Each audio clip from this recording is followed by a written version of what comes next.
Okay, I was gonna give you guys something about. Dang, I don't know what it was. I'll go back to it. All right. So we look at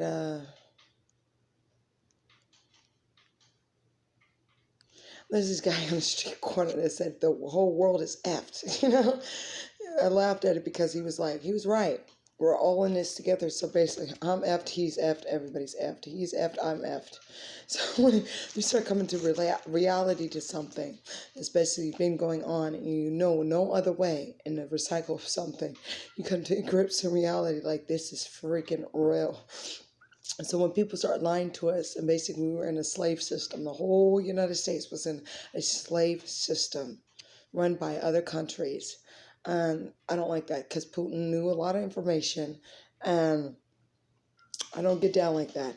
Okay, we're all in this together, America. Whether you're homeless, all the way up to the president. Okay, we're all in this together. So our eyes need to be focused on basically helping each other in the best way we can.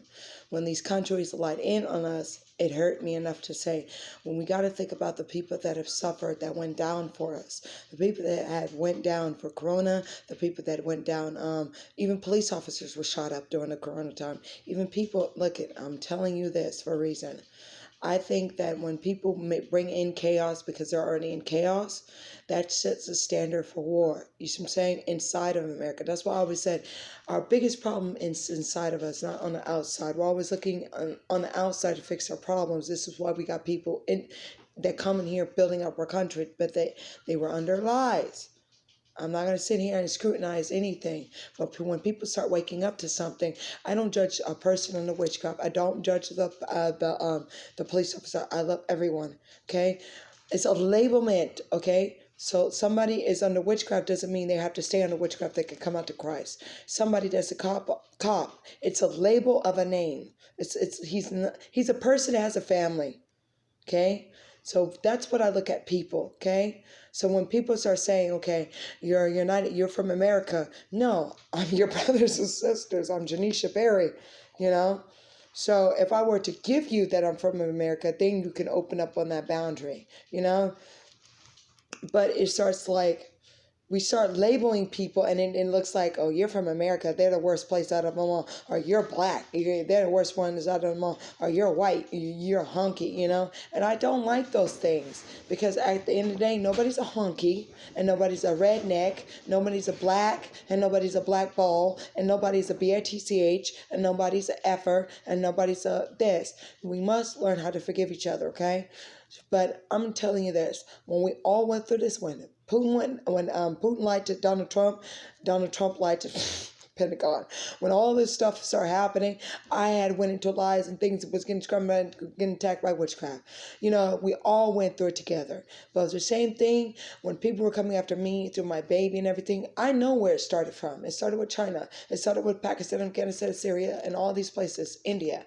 It started with them. And some of the Indians weren't even involved with this situation. You see what I'm saying? But a lot of Pakistan, Afghanistan people and Syria people and Chinese people and Japan and Asian country went in on me bad. And it's not going to sit there and be like a lie. But the officers were being robbed of their life. They thought I was tormenting them. No, the person that's giving you a lie is you're taking on their demon. You're becoming them. And if you don't take on a lie, and if we learn how to stick up together, because I'm here for everybody. If we learn how to stick up together, if we learn how to stick up together, I'm for everyone. Nobody's better than the other person. I'm basically saying I'll be your head in situations. Basically, we'll be together. But we walk together, we fight together. I don't care if you're a freaking police officer, Mexicans, whites, blacks, okay? I don't care if you're this and this and that, of working in a medical office.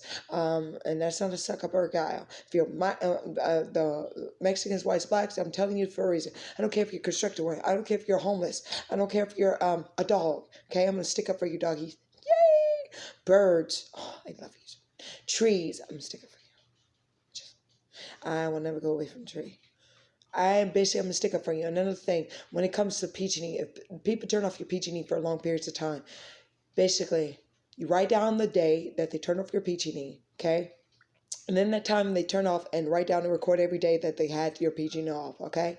That makes a record of your statement, okay? So when they turn it off and do all these things, I don't know what's going to happen, but just listen to this. If they do those things, because people only want to do certain things to push you out of where you're from. You could be in California, so they can have China, Pakistan, and all these people ruling over this place of your thing. I don't care if you're a police officer, they can do that to you. But a lot of people are the first ones to get hit with this. They take away something and they don't even know what was going on. A PG&E notice, like apartment building or house, when they come to you and say you didn't pay your PG&E. Let me give you the demonstration on this one. Go ahead and pay your PG&E when it comes back on in America. You call them in. Okay, you make record that you're calling them in. Then you go and make an obligation. If you want to pick up the phone, you go to the PG&E place. Don't make the effort lack on it, and then they say you haven't paid your PG&E. Your house is being shut down and you're getting kicked out. Behind the law of system, because I was living in an apartment, if you don't pay your PG&E building, you get kicked out of the apartment. That's automatically rule. Okay? In any household too. You have to pay it. I was living with my father and they did that too. He said, I have to pay my PG&E bill or they'll kick me out of the place, my grandma's house.